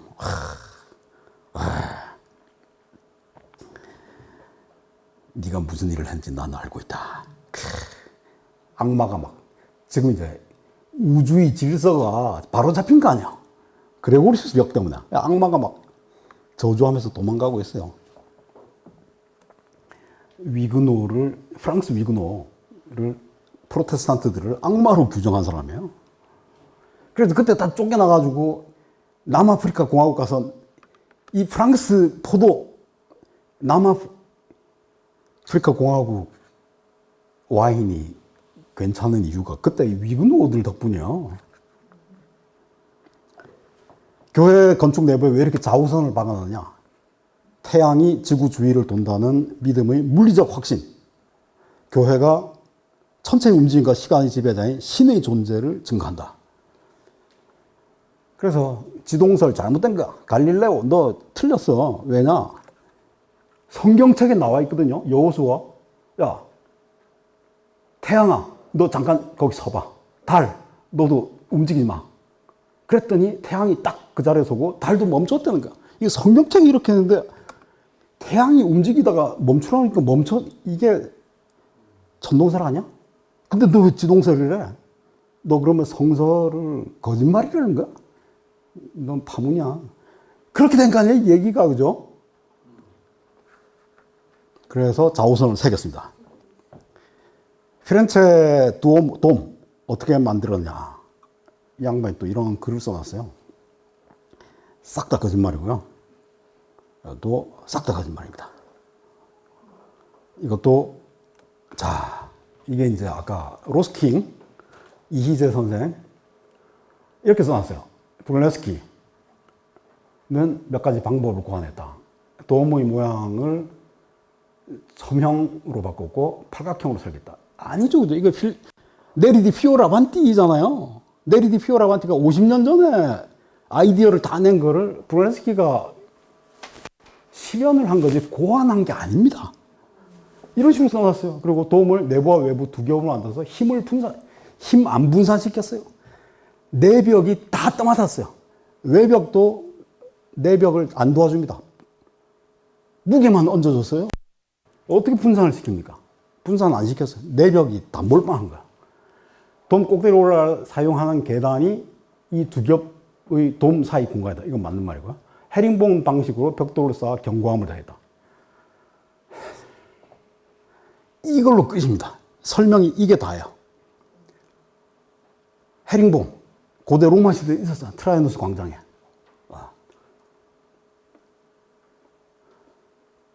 고대 유적에도 헤링본 이미 존재했습니다. 벽돌을 쌓아 견고함을 더했다. 아니요.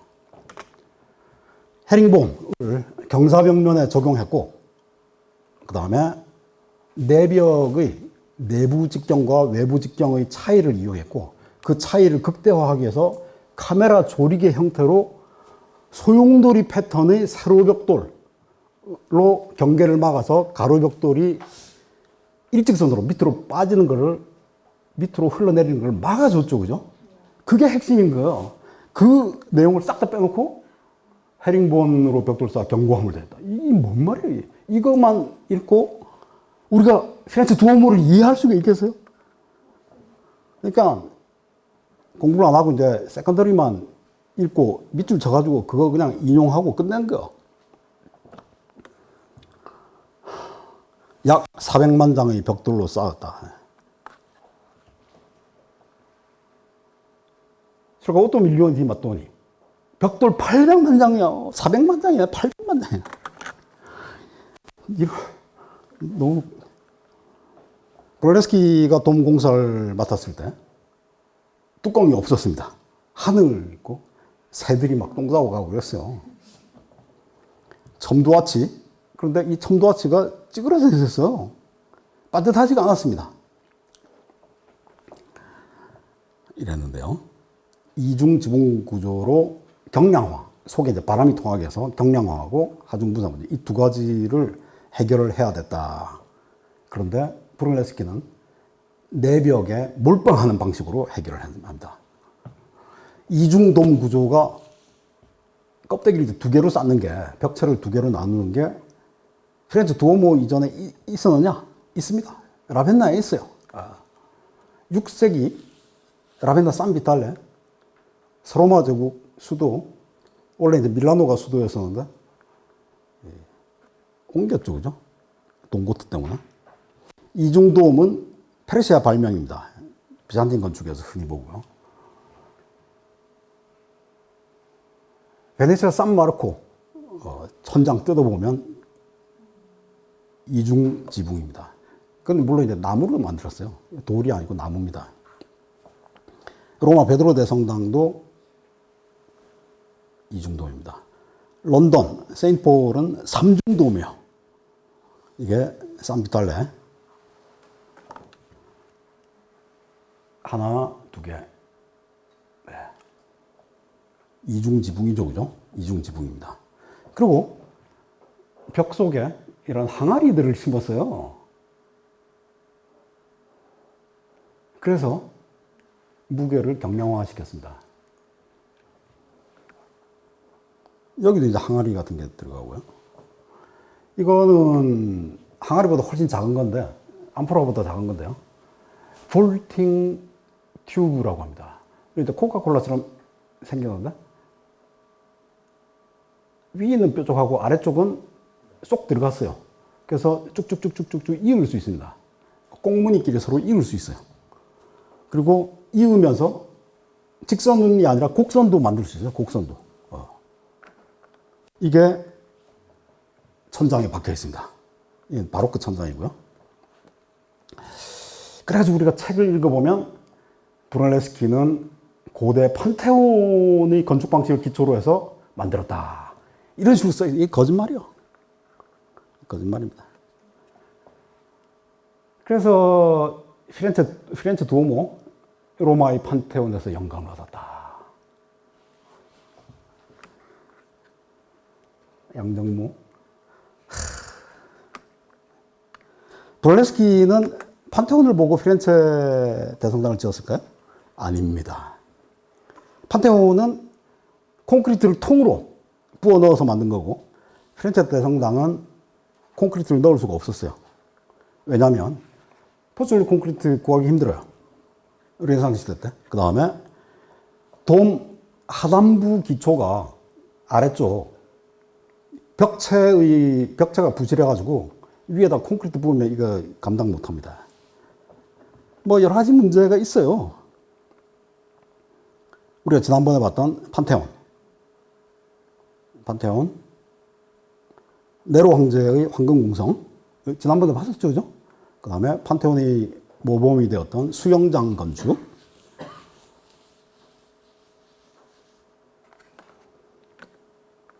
내부 구조고요. 판테온하고 똑같이 생겼어요. 사이즈만 작아요. 바이에에 있는, 이건 지난번에 봤고요. 자, 이것도 지난 시간에 봤습니다. 판테온 대신에 쪽에서 봤습니다. 내부가 콘크리트하고 벽돌 조각으로 꽉 차 있어요. 자, 이렇게 콘크리트로 통으로 지었습니다. 대형 건축물은 딱 이렇게 지었어요. 그래서 껍데기는 벽돌이 몇 개 붙어 있지만 이쁘니까 안에는 다 콘크리트예요. 근데 이거를 피렌체 대성당 도움에다가 이걸 올린다. 이건 안 되죠, 그죠? 베누스 로마 신전의 일부인데요. 이건 지나가고. 자, 안 그래도 지금 다리가 부실해가지고 난리인데 이런 걸 얹어보세요. 다 쓰러집니다. 다 쓰러져. 판테온을 참고했다는 것은 사실 무근이다. 콘크리트 안 썼고요. 가로, 세로 쌓기로 해결했습니다. 판테온도 그 다음에 판테온에다가 암포라를 집어넣었다, 항아리 집어넣었다, 뭐 이런 다른 책이 막 이런 얘기들 엄청나게 나와요. 이 거짓말이면. 브렐렌스키 돔을 쓴 로스킹도 똑같이 주장하고 있어요. 로스킹은 브렐렌스키 돔에서 세 차례 이상 사실로 제가 이제 찾아낸 건 한 40가지 되는데 이거는 뭐 가장 중요한 주장 3가지가 다 틀린 거야. 어쨌든 암포라를 넣었다고 로스킹도 주장하고 있어요. 독이 파편, 쪼가리가 들어간 거는 확인됐지만 빈 항아리는 넣지 않았습니다. 빈 항아리를 벽체나 돔 천장에 통으로 넣은 것은 4세기부터입니다. 2세기 초에는 없었어요. 지붕 경량화. 자, 항아리 넣었어요. 항아리 들어간 거예요. 속에 항아리 다 들어가 있습니다. 항아리 막 보이고요. 항아리 보이죠, 그죠? 빨간 게 항아리예요. 항아리. 다 4세기부터, 다 4세기. 항아리. 그 다음에 이 항아리보다 더 널리 사용된 것은 볼팅 튜브였다. 볼팅 튜브는 2세기부터 사용이 됐어요. 아프리카에도 지금도 쓰고 있고요. 이렇게 생겼는데 크기, 사이즈 다양하고 꽁무니를 이렇게 쭉쭉쭉 이어가지고 넣고 아치도 만들 수 있고요. 그래서 아까 라벤나에서 봤던 2개의 세례당, 아리아니 세례당과 그 오소독스 세례당 돔 지붕을 전부 이걸로 만들었어요. 이 볼팅 튜브로 만든 거예요. 이렇게 꺾을 수 있다는 게 이게 바로 오소독스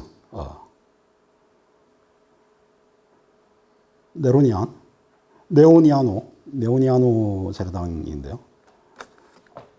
요게 이제 둥글게 생겼고 요 부분이에요. 요 부분. 여기에 볼팅 튜브들이 쭉 들어가 있습니다. 이게 이제 위에서 본 거예요. 요 밑에 프레스코가 있고 윗부분이요. 브렐렌스키는 이 뚜껑 윗부분까지는 안 올라가고 있죠. 이 지붕 밑인데, 그죠? 여기까지 안 올라가는데, 요게 이제 볼팅 튜브들을 연결해 놓은 거예요. 여기 볼팅 튜브입니다. 동글동글하게 말아놨네요. 지붕 경량화. 이게 튼튼합니다. 여기까지 안 무너진 거 아니에요. 2400년 동안. 네오니 세례당. 볼팅 튜브 보이시죠, 그죠? 싸고, 가볍고, 공면 활용이 되고, 뭐, 좋은 점 많아요. 볼팅 튜브를 알았으면 볼팅 튜브를 썼을까요? 근데 이 사이즈가 커서, 그리고 볼팅 튜브로는 위에 랜턴이라든지 이런 거를 버티기가 아마 브렐렌스키는 알았어도 채택을 안 했을 겁니다. 자, 이 주름을 주는 이유는 이 점토에 더 밀착이 되게 하려고 이렇게 하죠. 그죠? 자, 미술의 역사를 다룬 책에서 거의 대부분 책이 피렌체 대성당을 고딕 건축이라고 말합니다. 곰브리치도 브렐렌스키 돔을 고딕이라고 말하고 있어요. 그렇지만 둘로 딱 쪼개가지고 몸통은 고딕이고 둥근 돔은 고딕이 아닙니다. 랜턴은 바로크예요. 물론 이제 바로크 아직 오지도 않았지만. 그리고 의외로 많은 책에서는 피렌체 대성당을 아예 다루지도 않아요. 아마 이게 이제 양식사, 시대별로 이제 구분하는데 이걸 고딕에 집어넣기도 그렇고 르네상스에 집어넣기도 그렇고 막 헷갈려서 그런 것 같아요. 왜냐하면 브렐렌스키의 돔, 피렌체 대성당을 고딕에 같이 포함시켜버리면 그거 너무 좀 뭔가 문제가 있단 말이에요. 곰브리치 224쪽을 봅시다. 브렐렌스키가 피렌체 대성당 건축을 떠맡게 됐는데요. 이거는 고딕 성당이다. 피렌체 대성당은 고딕 성당이다. 라고 쓰고 있어요, 곰브리치가. 브렐렌스키는 고딕 전통의 일부를 형성하는 기술적 창안에 대해서 브렐렌스키 고딕 공부 많이 한 사람이다. 이렇게 쓰고 있어요. 사실 브렐레스키 명성은 궁융천장을 만드는 고딕 기법을 몰랐으면 이거 피렌체 대성당 자체의 구성과 설계가 불가능했을 거다. 이건 그러니까 고딕이라는 거야. 브렐레스키 고딕 공부 많이 했고, 고딕의 궁융형 천장 기법, 고딕 기법, 이거 덕분에 피렌체 두오모 뚜껑 얹었다. 그렇게 얘기하잖아요. 이게 번역도 잘못됐어요. 그죠? 제가 새로 번역했습니다. 브렐레스키는 이 말이 맞다는 얘기가 아니고, 번역이나마 일단 먼저 바로 잡읍시다. 브렐레스키는 고딕식 천장 올리기 기술을 터득하고 있었다. 이게 이제 곰브리치 주장이죠. 그죠? 고딕 건축의 천장 구조와 형식의 성과를 부분적으로 응용함으로써 피렌체 대성당의 돔 건축가라는 명성을 차지할 수 있었다. 번역은 이렇고, 물론 이제 내용은 엉터리지만 일단 번역부터 바로 잡읍시다. 그 다음에 제가 하고 싶은 얘기는 피렌체 대성당의 돔은 고딕 시대의 건축가 네리 디 피오라반티의 아이디어를 브렐레스키가 여러 가지 발명품을 통해서 실현한 것입니다. 그리고 맨 꼭대기의 랜턴은 사후에 제작되는데 브렐레스키 설계에 따라서 만들어졌습니다. 근데 이 랜턴 구조가 우리가 아까 나무로 만든 모델로 봤었죠. 그죠? 그 랜턴을 보면 르네상스를 넘어서 바로크를 선취하고 있다. 하늘을 나는 아이디어를 구상한 것은 다이달로스입니다. 이카로스, 다이달로스. 그렇지만 레오나르도가 무동력 글라이더를 실현했습니다. 물론 이제 비행기계도 만들었지만 뜨지를 못했어요. 펄럭거리는 건 못 떴어요. 그렇지만 글라이더는 떴습니다. 그리고 19세기 라이트 형제가 양력의 원리를 이용해서 드디어 비행기를 완성한 거예요. 발명한 거예요. 그러면 비행기 발명이 다이달로스입니까? 레오나르도입니까? 라이트 형제입니까? 누구라고 해야 돼요, 이걸? 아이디어 구상만으로는 인정할 수가 없어요. 그래서 몸통은 고딕이지만 돔은 르네상스로 봐야 된다. 결론. 곰브리치를 비롯해서 많은 학자들은 브렐레스키의 피렌체 두오모를 고딕으로 보고 있다. 돔 외부에 드러난 갈빗대 구조를 보고 이런 식으로 말하고 있다. 돔 외부 갈빗대는 늑골 구조는 고딕의 늑골 천장과 달리 아무런 기능이 없다. 심지어 랜턴 무게도 못 버틴다. 피렌체 대성당 돔은 르네상스다. 아울러 판테온과도 아무 상관이 없다. 이게 결론입니다. 부록. 미켈란젤로의 다윗. 아니, 미켈란젤로 다윗을 왜 두오모하고 같이 붙이느냐? 다윗을 처음에 여기다가 올리려고 그랬어요. 12점을 만들어서 쭈르륵 요 자리에다가 돌아가면서 요 노란 화살표는 이제 다윗 자리고 쭈르륵 그 환상벽 위쪽에 아까 우리가 공중부벽이라고 했던 부분 있잖아요. 그 위에다가 쭈르륵 올린 거였어요. 그래서 2010년 11월 12일에 퍼포먼스를 했어요. 물론 대리석은 아닙니다. 이걸 이제 만들어서 올렸어요. 며칠 전시하다가 대성당 정문에 또 갖다 놨다가 또 한 바퀴 돌았어요. 그 쇼를 하고 막. 저 자리에 여러분 보이시나요? 다윗이 원래 이 자리가 자기 자리입니다. 원래 전시하려고 했던 것입니다. 구약 성서의 여러 영웅들을 예언자, 여러 조각가가 제작해서 트리뷴 외부를 따라서 전시하겠다. 트리뷴이 뭐냐? 로마네스크 시대는 이렇게 생겼잖아요. 이렇게 생겼잖아요. 로마네스크 교회는. 근데 고딕은 이렇게 생긴 거 아니야. 이렇게 계단을 줬단 말이야. 그러니까 하층부에 빛이 들어오고, 그 다음에 측창부 위쪽에서 또 빛이 들어오고, 맨 위에 고창부에서 또 빛이 들어오고. 그런데 계단 위쪽에 2층에 이제 빛이 들어오게 이렇게 꺾었는데 그 부분의 공간이 로마네스크와는 달리 공간이 하나 또 새로 생겼어요. 그게 이제 트리뷴이라고 그래요. 트리부누스라고 그래요. 건축 용어로. 그 위에다가 지금 이제 턱이 생겼는데 그 위에다가 장식으로 올리려고 그랬던 거예요. 그래가지고 이제 많은 사람들이 뭐 왜 다윗상을 세웠느냐, 정치적 상징이 뭐냐. 그래가지고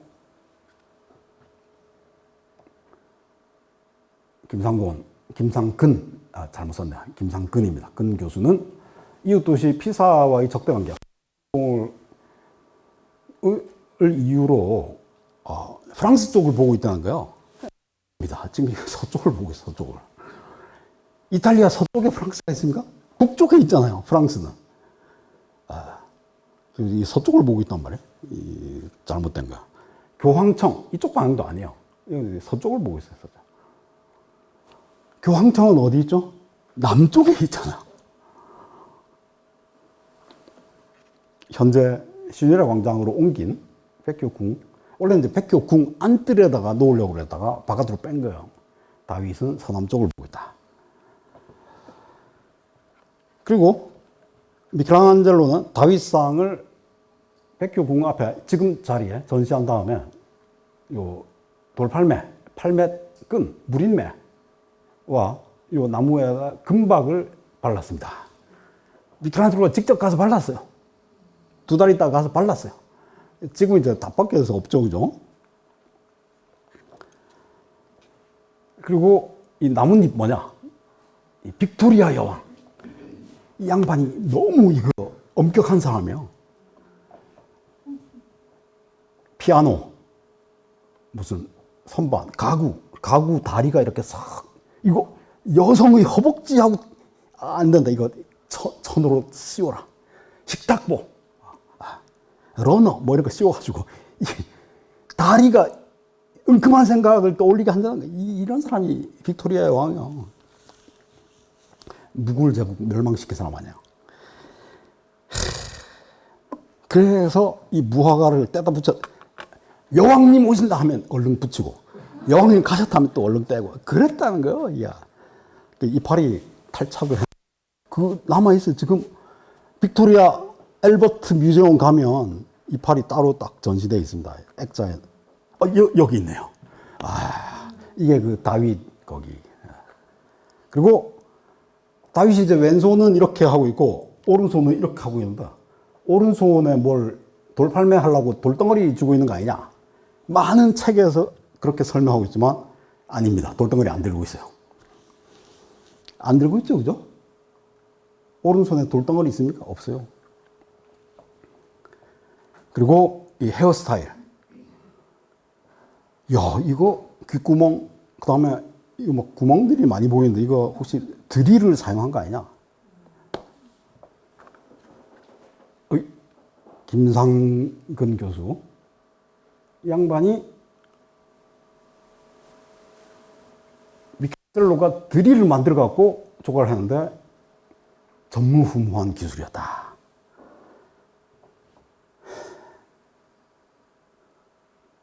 미켈란젤로가 처음으로 드릴을 썼다는 거예요. 대리석 조각을 하면서 헤어스타일, 뭐 콧구멍, 뭐 이런 거 드릴을 썼다. 아니요. 고대 헬레니즘 시대부터 조각 작품에 드릴을 많이 썼고요. 그보다 앞서서 기원전 4세기 코린토스식 기둥머리에서도 드릴을 사용했습니다. 기원전 1세기 공화정 시대 때도 썼고요. 기원 후 1세기 70년경 1세기의 후반에 플라비우스 시대 티투스, 도미티아누스, 베스파지아누스 이 세 명이 이제 플라비우스 가문인데요. 이때 드릴이 엄청나게 유행했습니다. 이 다 드릴로 판 거예요. 이 구멍 보이시죠? 드릴 구멍.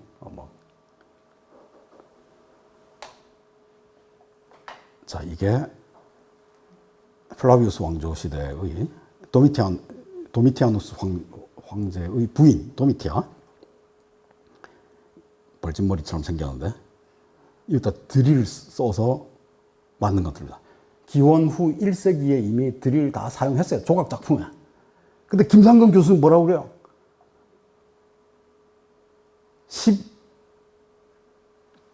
16세기 초야. 1504년, 16세기 초에 미켈란젤로가 처음으로 드릴을 전무후무 이런 걸 이제 올림머리라고 하는데요. 여자들이 이런 올림머리 했다. 근데 이런 올림머리를 우리말로 이렇게 아무도 번역을 한 사람이 없어요. 말벌집 같기도 하고 약간 뽀글이 머리? 뽀글이 헤어스타일. 말벌집 헤어스타일? 인순이 헤어스타일? 어쨌든 1세기에 드릴 사용했습니다. 어떻게 증거가 있는데 이거를 어떻게 그렇게 바보 같은 얘기를 할 수가 있죠?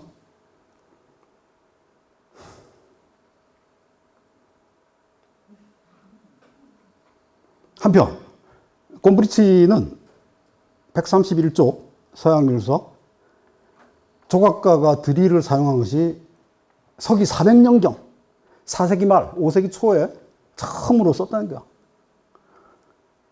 이 그림을 딱 내세우면서 아프로디지아스의 한 관리의 초상 조각.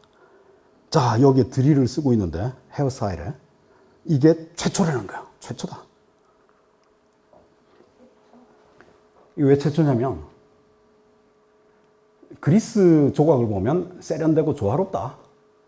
그런데 좋은 예술가들 다 죽고 로마 시대 이제 4세기, 5세기라면서 이 사람들이 이제 열정도 없고 끈기도 없고 섬세함, 신미한 이런 것도 없고 그래서 이제 거칠고 손쉬운 방법 드릴을 사용하기 시작해. 이게 400년에 이런 그래서 이게 조잡하고 야만적인 방식으로 드릴을 사용했다는 거예요.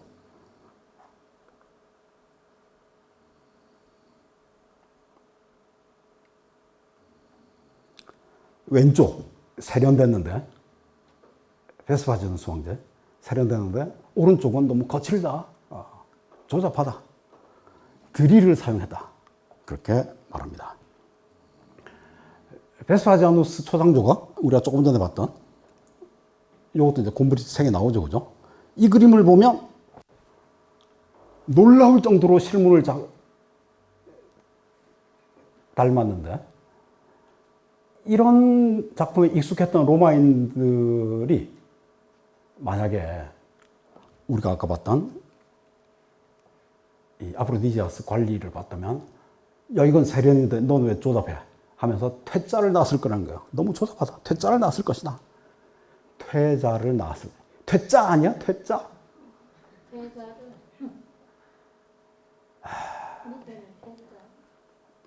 퇴짜가 맞아요. 그렇다면 서기 400년경의 아프로디시아스 조각가는 서기 1세기 베스파지아누스 황제 세련된 퇴짜를 솜씨가 피낙한 너무 조잡하고 드릴도 막 사용하고 그런 거냐? 서기 5세기 400년 이후에 조각에서 드릴을 사용한 게 카타콤 벽화처럼 이런 거냐? 머리카락에서 드릴을 사용했는데 세련미의 결핍과 끈기 부족을 입증하는 증거냐? 곰브리치 반박합니다. 아프로디시아스 입상은 곰브리치는 몰랐어요. 그렇지만 이 작품은 미완성작이에요. 조잡하고 야만적이고 거친 작품이 아니라 미완성작이기 때문에 거칠고 조잡하게 보이는 거예요. 아직 만들다가 마른 거예요. 곰브리치는 미완성이라는 사실을 몰랐습니다. 머리카락 수염, 목덜미 등에서 미완성의 흔적을 여러 군데 발견할 수 있다. 아프로디시아스 입상의 거칠고 투박한 마감은 미완성 단계의 대리석 표면을 드러내고 있다. 머리카락 틈새에 보이는 드릴 자국은 헤어스타일의 볼륨, 깊이의 기준점을 제시하기 위해서 뚫어놓은 거예요. 근데 이거를 곰브리치는 완성작으로 본 거예요. 이거 완성작인데 이렇게 지저분할 수가 있느냐? 세련미 부족과 끈기 결핍이다. 이런 식으로 써놓은 거예요. 여기 보세요. 이 구멍 막 뚫어놨어요. 그죠? 이 구멍 숭숭 뚫어놨습니다. 이 수염 보세요. 표면 처리 보세요. 뒷면도 마찬가지입니다. 미완성이야, 미완성. 아니, 미완성을, 이 미완성 아닙니까, 이거?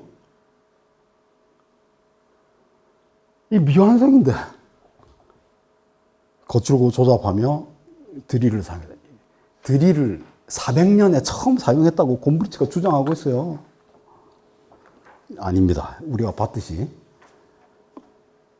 기원전 4세기 이전에 이미 드릴을 사용했었고, 고대 그리스의 드릴 수준은 오늘날과 비교해서 손색이 없을 정도입니다. 정밀 가공.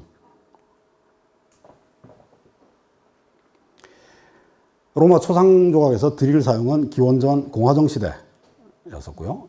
고대 그리스에도 잔뜩 있었습니다. 서기 2세기 광범위하게 사용됐고요.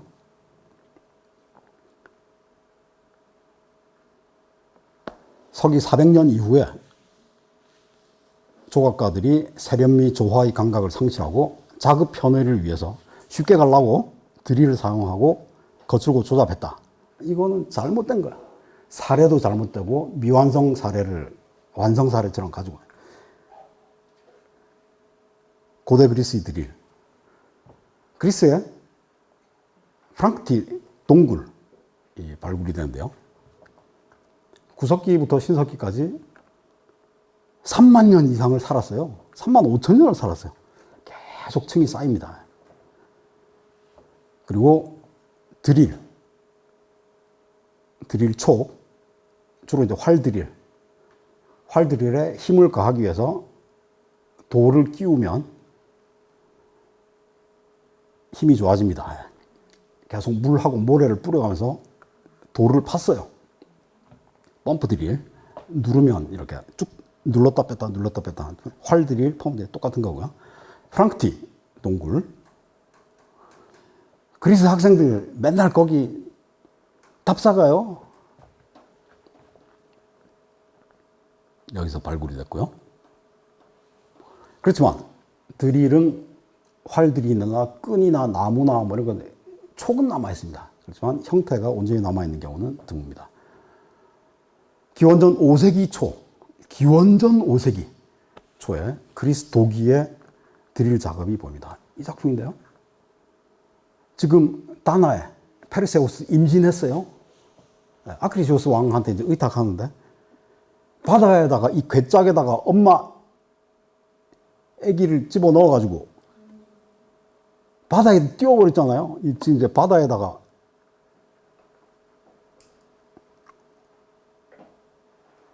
그런데 숨구멍은 있어야 될 거 아니야. 숨구멍을 드릴로 뚫고 있어요. 드릴로. 지금 이게 활드릴입니다. 활드릴. 이 드릴 아니요? 윗부분에 있는 글이요. 이것도 지금 드릴을 쓰고 있고요. 자, 이제 배 타고 갑니다. 엄마하고 아기하고요. 발견이 됐어요. 기원전 5세기 초에 도기 그림에 나타난 그리스 드릴입니다. 우리를 놀라게 한 것은 아테네 국립고고학박물관 2층에 있습니다. 안티키테라 기계장치인데요. 청동 금속판에 지금 바다에서 건졌어요. 안티키테라 그 앞바다에서 건져 올린 거예요. 거기에서 이것도 나오고 뭐 여러 가지 나오는데 이런 것들은 이제 흔한 것들이고요. 이 기계장치가 나오는데 기원전 2세기 작품입니다. 로도스 또는 코린토스에서 제작된 것으로 보이고요. 최초의 전문 시계고 아날로그 컴퓨터입니다. 1901년 발견되는데 술라 아테네 초토화하고 다 불지르고 나무 싹 다 베어오고 그리고 술라가 아테네 그 올림피에이온 제우스 신전 있잖아요. 거기 그 코린토스 기둥을 로마로 갖고 왔어요. 그래서 로마의 포rum 로마누에 사투르누스 신전이 있잖아요. 그 코린토스 기둥이 그리스에서 로마로 이식된 최초의 코린토스 양식이야. 술라. 어쨌든 나쁜 놈이긴 한데 뭐 그런 업적이 있고요. 기원전 1세기 초에 안티키테라 해역에서 침몰했을 가능성이 있다. 이런 논문이 있고요. 자, 이 기계장치에는 지구를 중심으로 해와 달, 행성들을 움직이는 아르키메데스 성구에 대한 키캐로 기계장치 재료는 청동 톱니바퀴 30개, 그 다음에 신발 상자 사이즈의 나무 케이스가 그 청동 기계장치를 감싸고 있는 겁니다. 안티키테라 기계장치의 이집트 달력, 이집트어하고 그리스 코임의 알파벳으로 행성 기호, 그 알파벳으로 써 있고, 그 다음에 행성 기호들, 뭐 수성, 목성, 그 기호들이 여기 들어가 있어요. 레바를 앞뒤로 돌려서 시간, 날짜, 달력, 행성 운행, 올림피아 제전의 경기 날짜 4년마다 한 번씩 일시과 월시를 계산할 수 있는 기계장치예요. 이게 기원전 2세기에 제작됐어요. 뒷판에는 숫자, 운행 사이클, 기계 작동법 등 3,400자가량의 코인의 그리스 알파벳이 새겨져 있습니다. 기계장치가 누가 제작했는지, 누구 주문을 만드는지에 대한 정보는 없습니다.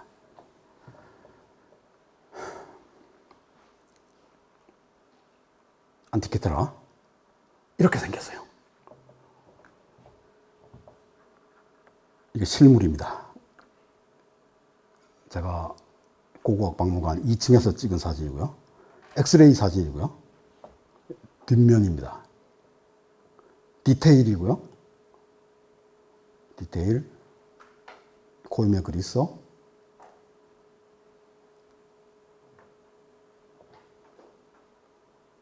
복원 그림이고요. 복원. 이걸 드릴로 구멍을 뚫은 거예요. 금속 가공을 한 거예요, 이거를. 그런데 어떻게 미켈란젤로가 처음으로 드릴을 어쩌고저쩌고. 기원 후 400년에 처음으로 드릴을 어쩌고.